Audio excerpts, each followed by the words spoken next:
छुटी चुकी सासु बढी लमहर दामाद हो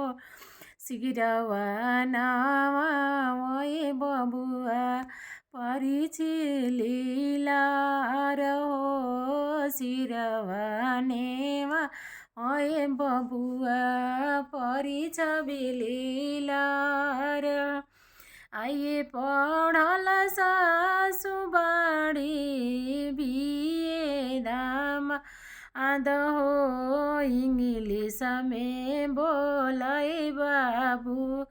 तबे समझबी बात हो इंग्लिश में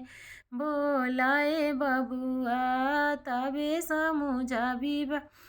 बिए पढल सरहज बाढी माएटिक दामाद हो इंग्लिश में बोलिए बाबू तबे समझबी बात हो इंग्लिश में बोलिए बाबू तबे समझबी बात हो।